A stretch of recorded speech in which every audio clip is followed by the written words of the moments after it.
서둘러 버스를 타야 했던 그 새벽 오래된 지갑 속에서 10,000원짜리 한 장이 바닥에 떨어졌습니다. 허리를 굽혀 주었을 때 느낀 통증은 예전 같지 않았어요. 67년의 세월이 남긴 흔적이겠지요. 문득 지갑 속에 얼마가 남았는지 확인했습니다. 10,000원과 1,000원짜리 2장. 월말까지 일주일을 버텨야 하는 돈이었습니다. 그래도 웃음이 났어요. 예전에는 이런 상황이면 눈물부터 났을 텐데 이제는 담담하게 받아들일 수 있으니까요. 제 이름은 박정희입니다.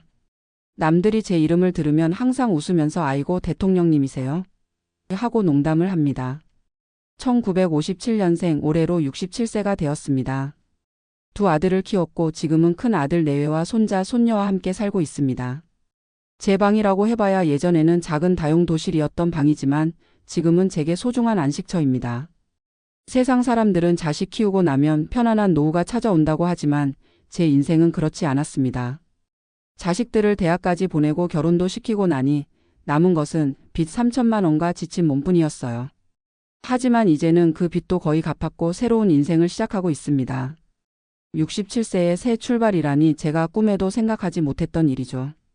제 이야기는 평범한 한국 어머니의 인생사입니다. 매일 아침 출근길 지하철에서 만나는 수많은 중년 여성들의 이야기와 크게 다르지 않을 거예요.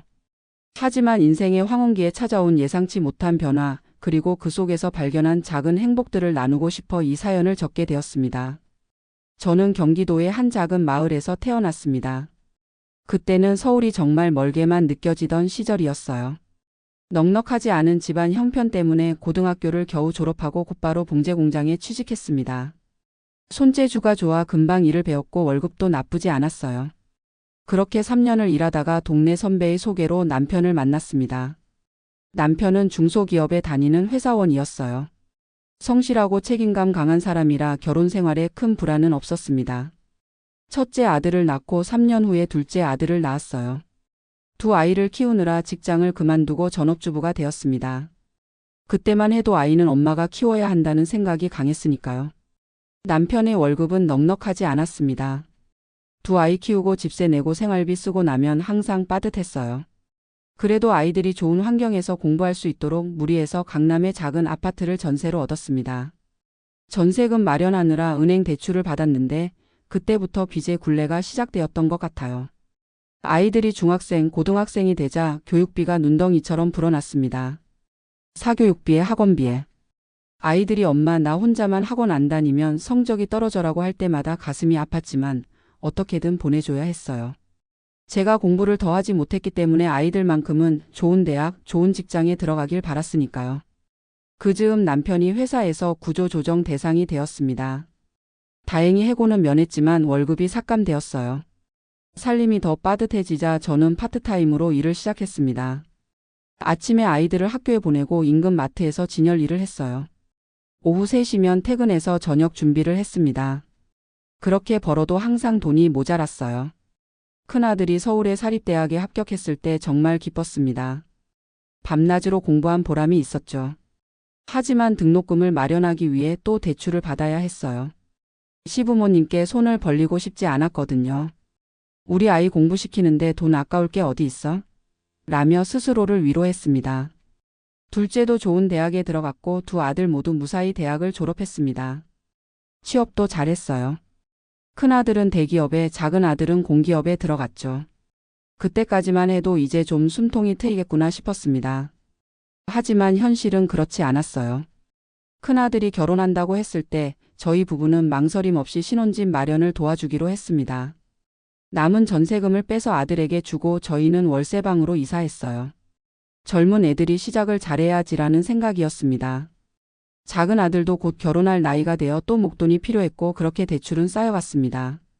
남편이 정년퇴직을 한 것은 제가 60세가 되던 해였습니다. 퇴직금으로 빚을 일부 갚았지만 여전히 3천만 원의 빚이 남아 있었어요. 남편은 경비원으로 재취업했지만 월급은 최저시급에 불과했습니다. 그래도 다행히 건강했으니까 일할 수 있는 것만으로도 감사했어요. 그렇게 하루하루 버티며 살던 어느 날 남편이 갑자기 쓰러졌습니다. 뇌출혈이었어요. 병원비를 감당할 수 없어 국민건강보험과 의료급여로 최대한 절약했지만 그래도 돈은 나갔습니다. 재활치료를 거쳐 간신히 걸을 수 있게 되었지만 더 이상 일을 할 수는 없었어요. 그때 큰아들이 어머니 아버지 이제 저희랑 같이 살아요라고 제안했습니다. 처음에는 거절했어요. 젊은 부부의 삶에 부담을 주기 싫었거든요. 하지만 현실적으로 다른 선택지가 없었습니다. 그렇게 큰아들 가족과 함께 살게 되었습니다. 함께 살면서 가장 힘들었던 건 며느리와의 관계였어요. 서로 살아온 환경이 달랐고 사소한 생활 습관의 차이로 자주 마찰이 있었습니다. 며느리는 직장 다니며 아이 둘 키우느라 바빴고 제가 집안일을 많이 도와주었지만 서로 만족스럽지 못했어요. 저는 제 방식대로 하고 싶었고 며느리는 자기 방식이 있었으니까요. 그러던 어느 날 마트에서 장을 보고 무거운 쌀 한 포대를 들고 오는데 허리에 심한 통증이 왔습니다. 병원에 가보니 디스크였어요.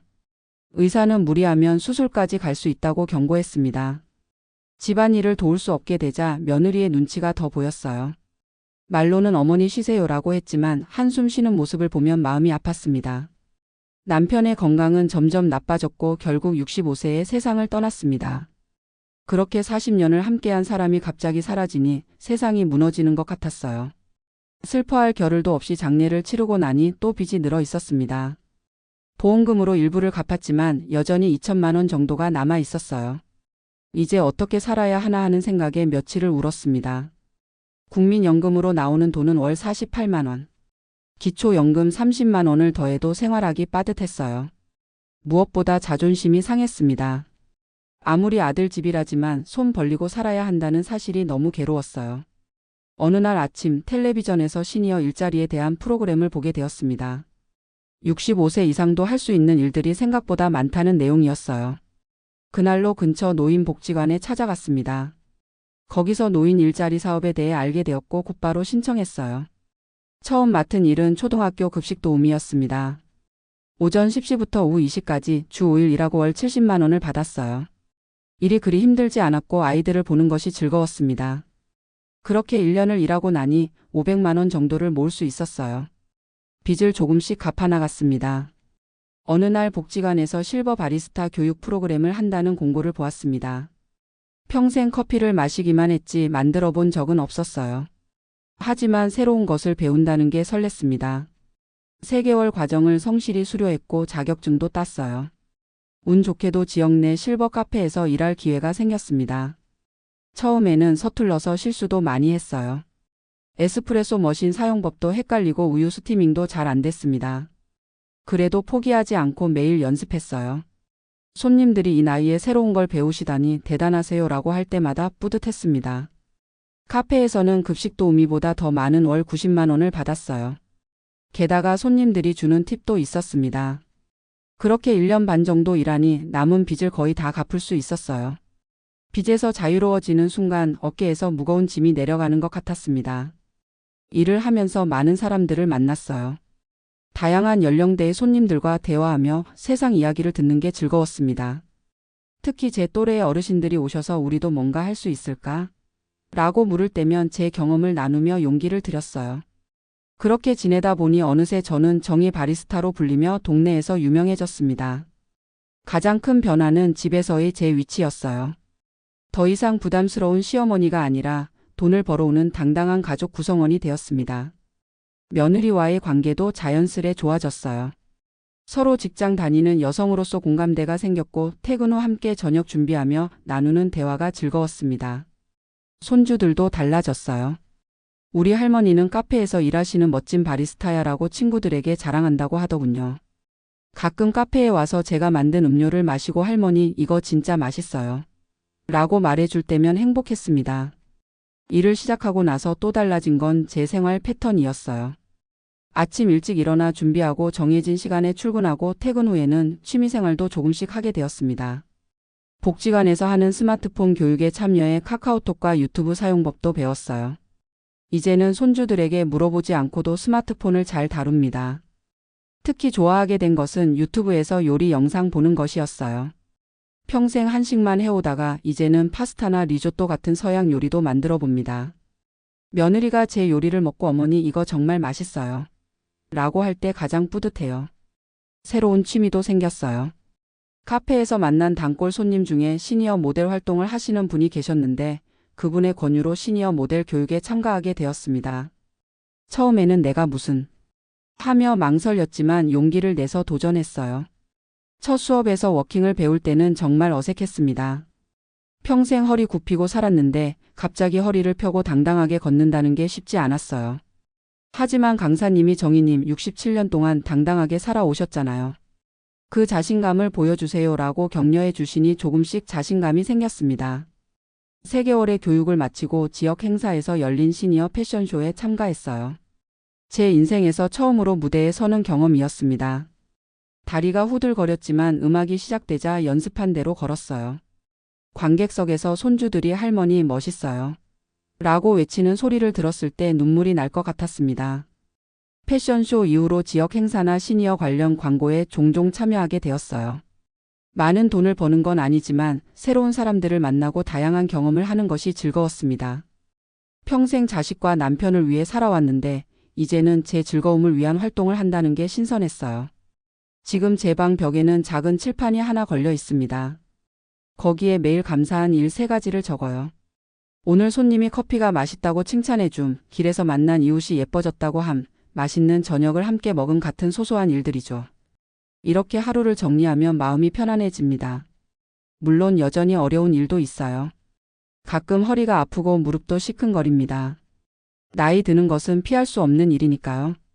하지만 제 나이에 다른 분들보다 활동적으로 지내다 보니 건강이 많이 좋아졌어요.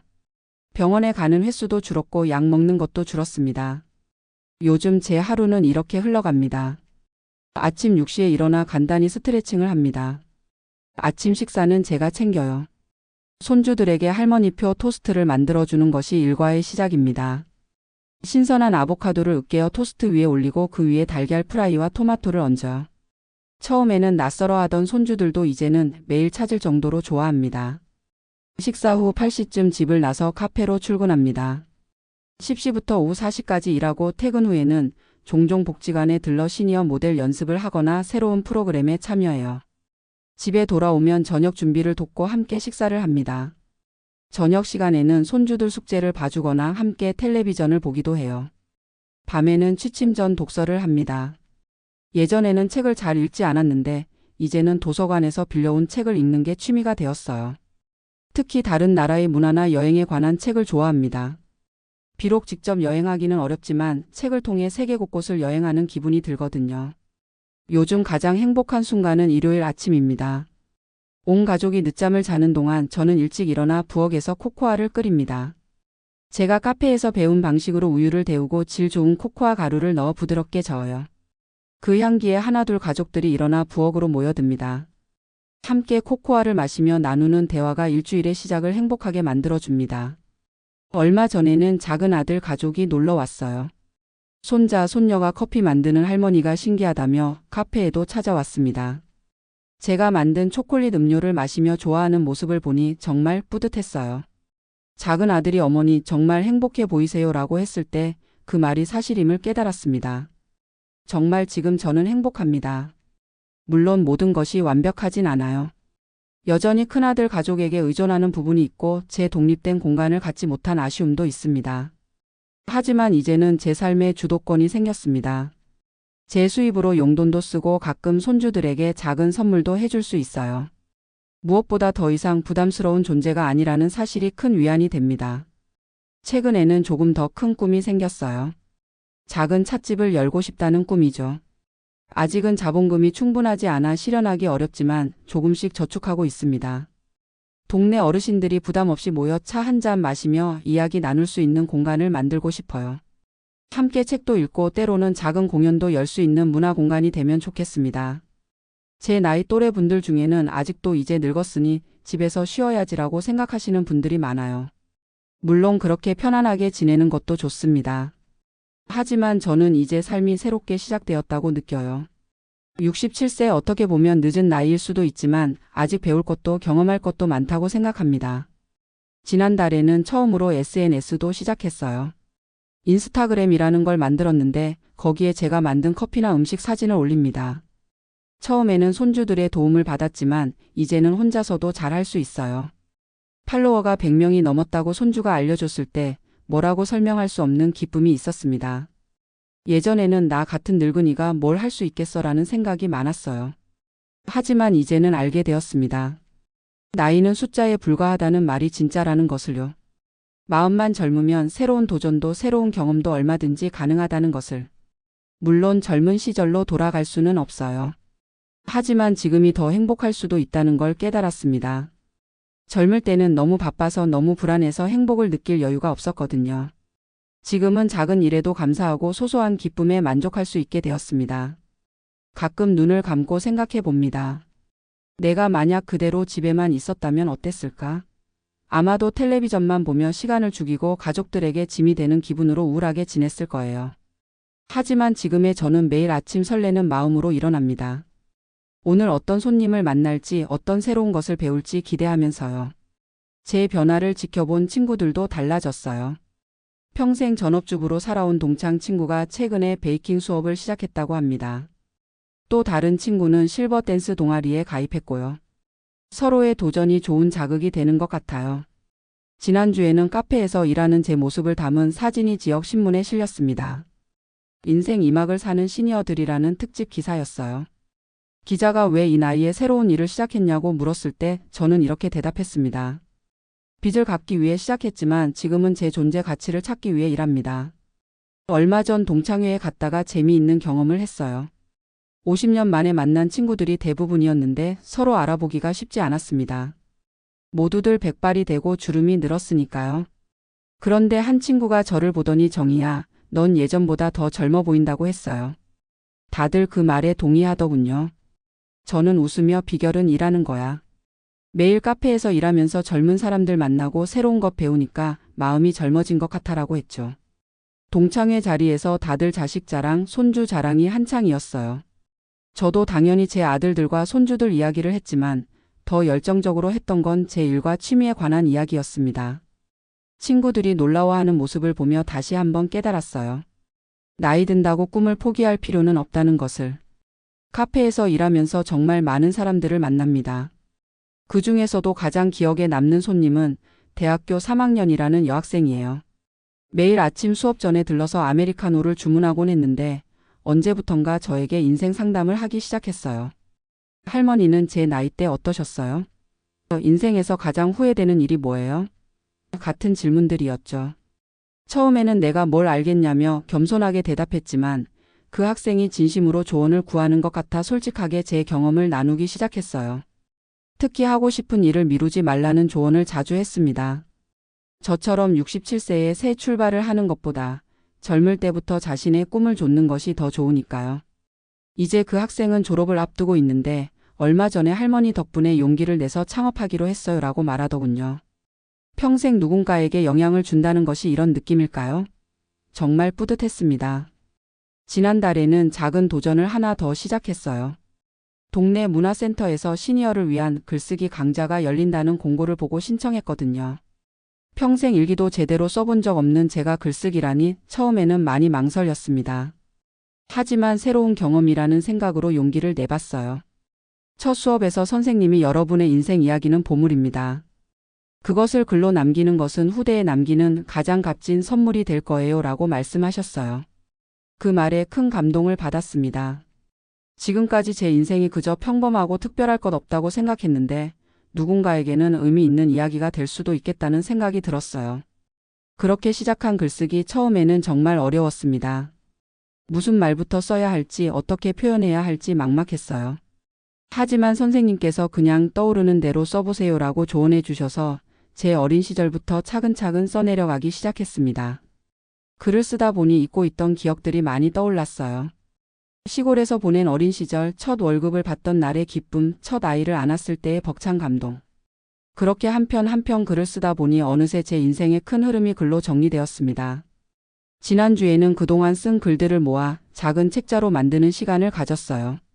박정희의 인생 이야기라는 제목의 소박한 책자였습니다. 손주들에게 선물했더니 정말 좋아하더군요. 특히 제가 그들의 나이였을 때 이야기를 흥미롭게 읽었어요. 할머니도 우리처럼 장난치고 친구들이랑 놀았어요? 하고 물어보는 모습이 귀여웠습니다. 글쓰기 수업을 통해 또 하나 깨달은 것은 제 인생에 정말 감사할 일이 많다는 사실이었어요. 물론 힘든 시간도 많았지만 그 모든 순간이 지금의 저를 만들었다고 생각하니 감사한 마음이 들었습니다. 특히 건강하게 지금까지 살아올 수 있었던 것, 그리고 지금도 새로운 것에 도전할 수 있는 기회가 있다는 것에 감사해요. 요즘 저는 매일 아침 일어나서 거울을 보며 이렇게 말합니다. 박정희 씨, 오늘도 멋진 하루를 보내세요. 웃기게 들릴지 모르지만 이렇게 자기 자신을 격려하는 습관이 생기니 하루가 더 긍정적으로 시작됩니다. 가끔은 만약에라는 생각을 해보기도 해요. 만약 남편이 아직 살아있다면 지금의 제 모습을 보고 뭐라고 했을까? 아마도 크게 놀라면서도 자랑스러워 했을 것 같아요. 항상 당신은 할 수 있어라고 응원해 주던 사람이었으니까요. 그런 생각을 하면 남편이 곁에 없는 서운함보다는 함께 했던 시간에 대한 감사함이 더 크게 다가옵니다. 얼마 전 큰아들이 제게 물었어요. 어머니, 요즘 행복하세요? 잠시 생각해보고 대답했습니다. 그럼. 물론 행복하지. 빚도 거의 다 갚았고 하고 싶은 일도 하고 손주들도 건강하게 자라고. 완벽한 행복은 아니지만 충분히 행복해. 아들이 안도의 표정을 지으며 웃더군요. 사실 제가 처음 일을 시작했을 때 아들은 많이 걱정했어요. 어머니 나이에 무슨 일이냐, 그냥 집에서 편히 쉬세요라고 말했었죠. 하지만 지금은 제 선택을 존중해주고 응원해줍니다. 며느리도 처음에는 시어머니가 카페에서 일한다니 하고 어색해했지만 지금은 친구들에게 자랑을 한다고 하더군요. 미래에 대한 계획도 조금씩 세우고 있어요. 당장은 찻집을 열기 어렵더라도 작은 온라인 쇼핑몰을 만들어 볼까 생각 중입니다. 제가 만든 수제 과일청이나 수제 쿠키를 판매하는 거예요. 아직은 막연한 계획이지만 손주가 할머니, 제가 온라인 마케팅 도와드릴게요 라고 해서 용기가 나네요. 다른 한편으로는 봉사활동도 시작했어요. 한 달에 2번 동네 독거노인 분들께 제가 만든 음식을 가져다 드리고 이야기 나누는 일이에요. 저보다 더 연세가 많으신 분들이 대부분인데 그분들과 대화하다 보면 저도 많은 지혜를 얻게 됩니다. 특히 90세가 넘으신 한 할머니께서 사는 게 힘들어도 하루하루 감사하며 살다 보면 어느새 이 나이가 돼 있더라라고 하신 말씀이 큰 위로가 되었어요. 얼마 전에는 제 경험을 바탕으로 지역 노인복지관에서 작은 강연도 했습니다. 67세 새 출발의 즐거움이라는 제목이었어요. 처음으로 많은 사람들 앞에서 제 이야기를 나누는 경험이었는데 생각보다 떨리지 않았어요. 오히려 제 경험이 누군가에게 도움이 될 수 있다는 생각에 기뻤습니다. 강연을 마치고 몇몇 분들이 다가와 용기를 얻었다. 나도 도전해보고 싶다고 말씀해 주셨어요. 그때 문득 깨달았습니다. 제 인생의 어려움과 극복 과정이 단지 제 개인의 경험을 넘어 비슷한 상황에 처한 다른 분들에게 희망이 될 수 있다는 것을요. 가끔은 이런 생각도 합니다. 만약 제가 빚에 쫓기지 않았다면, 만약 남편이 건강하게 곁에 있었다면 지금처럼 새로운 도전을 했을까? 아마도 그러지 않았을 것 같아요. 아이러니하게도 제 인생에서 가장 어려웠던 시기가 결국 새로운 시작의 계기가 되었습니다. 삶이란 참 예측할 수 없는 것 같아요. 20대에 꿈꾸던 미래와 지금의 현실은 너무나 다릅니다. 그때는 단순히 아이들 잘 키우고 남편과 평안하게 노후를 보내는 것이 꿈이었어요. 하지만 인생은 그렇게 순탄하게 흘러가지 않았고 저는 67세에 전혀 다른 삶을 살게 되었습니다. 그래도 후회는 없어요. 오히려 감사합니다. 이 나이에 새로운 일을 배우고 새로운 사람들을 만나고 새로운 꿈을 꿀 수 있다는 것이 얼마나 큰 축복인지 모릅니다. 물론 젊음이 주는 에너지와 가능성은 없지만 나이가 주는 지혜와 평온함이 있어요. 그것도 나름의 장점이라고 생각합니다. 손주에게 스마트폰 사용법을 배울 때면 자주 말합니다. 너희에게 배울 게 많구나. 그러면 손주가 웃으며 말해요. 할머니도 저희에게 가르쳐 주시는 게 많아요. 세대 간의 이런 교류가 얼마나 아름다운지 몰라요. 서로 다른 시대를 살아온 사람들이 함께 어울려 살면서 배우고 나누는 것, 그것이 진정한 가족의 의미인 것 같습니다. 얼마 전에는 재미있는 일이 있었어요. 손녀가 학교 숙제로 존경하는 인물 인터뷰를 해야 한다며 저를 인터뷰하겠다고 했어요. 처음에는 할머니보다 더 대단한 사람 많잖아라고 말했는데 손녀가 제가 가장 존경하는 사람은 할머니예요 라고 하더군요. 그 말을 들었을 때 눈물이 날 것 같았습니다. 인터뷰 질문 중에는 인생에서 가장 중요한 것이 무엇이라고 생각하세요? 라는 것도 있었어요. 잠시 생각한 후 대답했습니다. 사랑하는 마음과 도전하는 용기가 아닐까?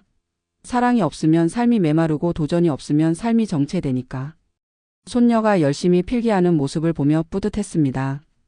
지금 제 방 책상 위에는 작은 버킷리스트가 있어요. 70세가 되기 전에 해보고 싶은 것들의 목록이죠. 외국 여행 가보기, 자전거 배우기, 봉사활동 100시간 달성하기, 수영 배우기, 직접 만든 차로 찻집 열기. 몇 가지는 이미 이루었고 나머지도 하나씩 도전해 볼 생각입니다. 특히 여행은 정말 가고 싶어요. 평생 해외여행을 한 번도 못 해봤거든요. 일본의 온천이나 유럽의 카페들을 방문해 보고 싶습니다. 매달 조금씩 여행 자금을 모으고 있어요. 내년쯤에는 작은 아들 가족과 함께 일본 여행을 갈 계획입니다. 이렇게 새로운 꿈을 꾸고 새로운 목표를 세우니 삶이 더 즐거워요. 아침에 눈을 뜨면 오늘은 어떤 일이 기다리고 있을까 하는 기대감이 생깁니다. 이런 설렘을 느낄 수 있다는 것, 그것만으로도 충분히 행복한 것 같아요. 돌이켜보면 제 인생은 크게 세 부분으로 나눌 수 있을 것 같습니다.